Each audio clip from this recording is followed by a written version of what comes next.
O que diz a Bíblia a respeito do dízimo? A questão do dízimo gera dificuldade e resistência em muitos cristãos. Em muitas igrejas, o dízimo recebe excessiva ênfase.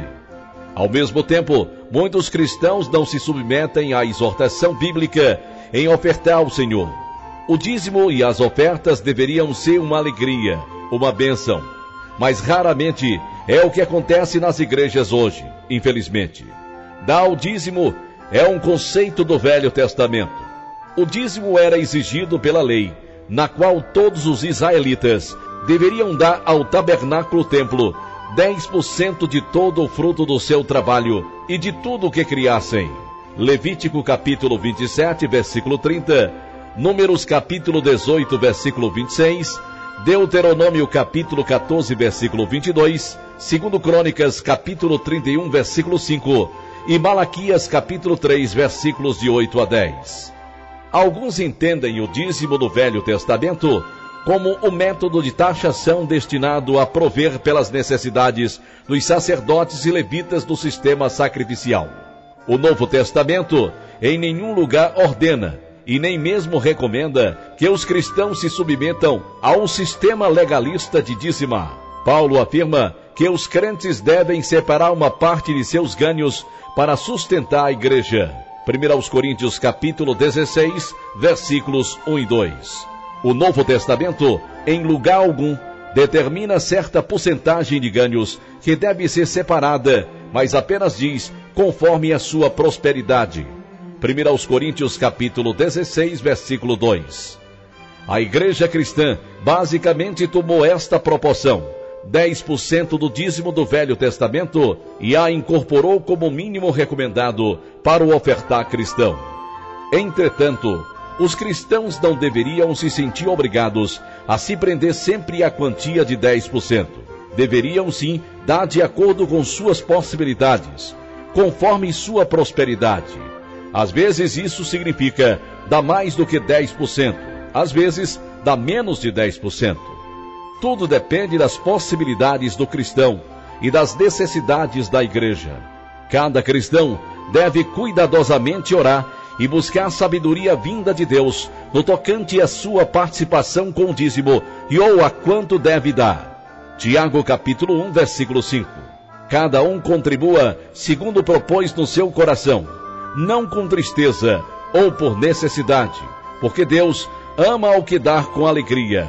2 aos Coríntios, capítulo 9, versículo 7.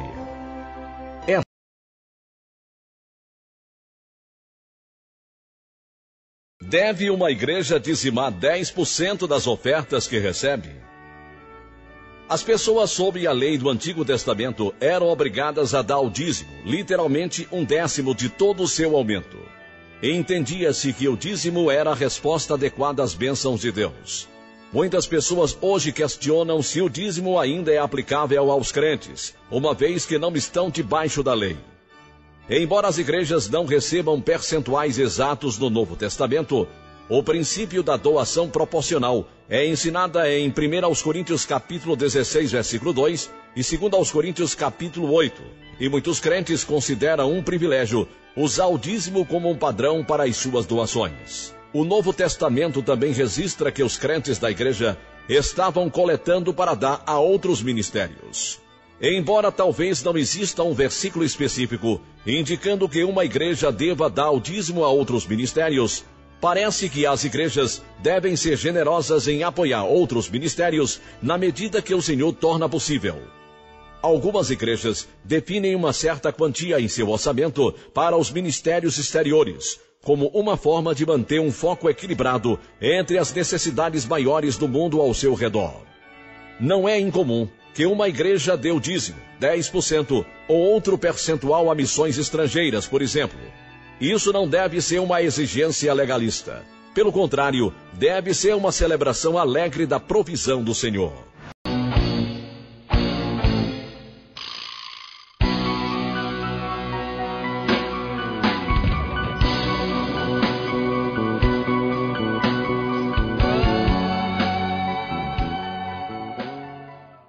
A pergunta desta manhã, que nos foi enviada por e-mail, é do Milton Pereira de Paula. Pergunta esta baseada no texto de Mateus, capítulo 23, versículo 23, que nos diz assim: ai de vós, escribas e fariseus hipócritas, porque dais o dízimo da hortelã, do endro e do cominho, e tendes negligenciado os preceitos mais importantes da lei, a justiça, a misericórdia e a fé. Devíeis, porém, fazer estas coisas sem omitir aquelas.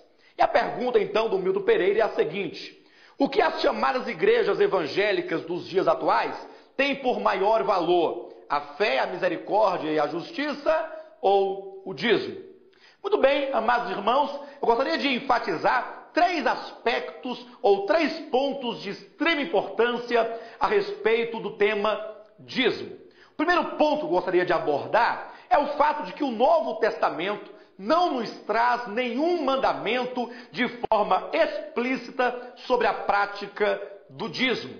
Na verdade, há 2 únicas referências sobre dízimos aqui no Novo Testamento. Ambas são mera referência sobre o dízimo, não todavia o mandamento de que os cristãos do tempo presente devam ofertar 10% do seu salário para a manutenção da obra de Deus. Os que assim querem pregar devem certamente se apropriar de textos do Antigo Testamento, da Antiga Aliança, da Lei de Moisés, porque somente lá é que se encontra com fartura a lei e as ameaças para aqueles que estão sob o jugo da lei. O Novo Testamento não nos traz as implicações da Lei de Moisés. Pelo contrário, ela apenas faz 2 únicas referências de passagem sobre o dízimo, mas não fala sobre o mandamento do dízimo.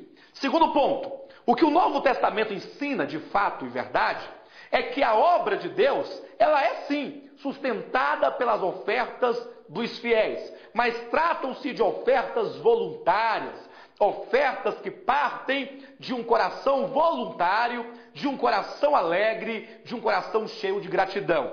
Este é o ensinamento claro da segunda carta de Paulo aos Coríntios, capítulo 9, versículo 7, que nos diz assim: cada um contribua segundo tiver proposto no coração, não com tristeza ou por necessidade, porque Deus ama a quem dá com alegria. Este deve ser o sentimento que enche o coração dos santos. Não deveriam, na verdade, ofertar o dízimo, como fazem muitos, com medo e por cobiça. Medo dos gafanhotos de Joel e Malaquias, medo do devorador, e ganância, porque é dito que se derem, ganharão em dobro, ou terão bênçãos sem medida. Então os que hoje ofertam o dízimo, sem nenhuma base bíblica do Novo Testamento, o fazem por 2 razões básicas. Primeiro, por medo de serem devorados os seus bens pelo devorador. E segundo, por ganância, porque dão visando o que vão ganhar. Não dão movido pelo verdadeiro sentimento dos verdadeiros ofertantes que servem a Deus em espírito e em verdade, que é um coração grato, cheio de alegria e cheio de gratidão a Deus. O terceiro ponto nesse aspecto que eu queria abordar é o que diz aqui em Romanos, no capítulo 12, versículo 2, que nos diz: e não vos conformeis com este século, mas transformai-vos pela renovação da vossa mente, para que experimenteis qual seja a boa, agradável e perfeita vontade de Deus. Olha, este é um mandamento: não vos conformeis com este século, não se deixe moldar por este século. E o que isso tem a ver então com a questão dízimo? Muito simples. Este século, o século 21 em que vivemos, é um século capitalista, é o século do dinheiro, é o século da riqueza, é o século do possuir. E, portanto, os valores que esse século prega são os valores do dinheiro, os valores das riquezas. É exatamente o contrário do que a Bíblia diz. Lá em Mateus 23, texto que nos foi mandado pelo Milton Pereira de Paula, Jesus ensina o contrário. Ele fala assim, que deviam os fariseus, que ainda viviam na antiga aliança, dar o dízimo do endro, do cominho, da hortelã. O que significa o dízimo do endro, cominho e hortelã? Porque o endro, o cominho e a hortelã são coisas muito pequenas, ou seja, eles davam ênfase a coisas pequenas de muito pequeno valor e negligenciavam as coisas verdadeiramente grandes. Que Jesus fala que as coisas de maior importância eram a justiça, a misericórdia e a fé. Jesus faz então uma escala de valores. Acima de qualquer outra coisa, de qualquer forma de religiosidade, de qualquer ato de obediência, de qualquer ato de fidelidade, está a justiça, está a fé, está a misericórdia. Valores esses que esse século não ratifica. Valores esses que esse século não conhece, não reconhece, não prega. Esse século prega o dinheiro. Jesus prega a justiça, a fé e a misericórdia. Não quero com isso, na verdade, colocar por terra a boa vontade do coração daqueles que ofertam ao Senhor para o sustento de sua obra. Quero apenas deixar muito claro que Jesus, Ele quer, antes de tudo, um coração de servo que um coração de barganhador. Que Deus te abençoe.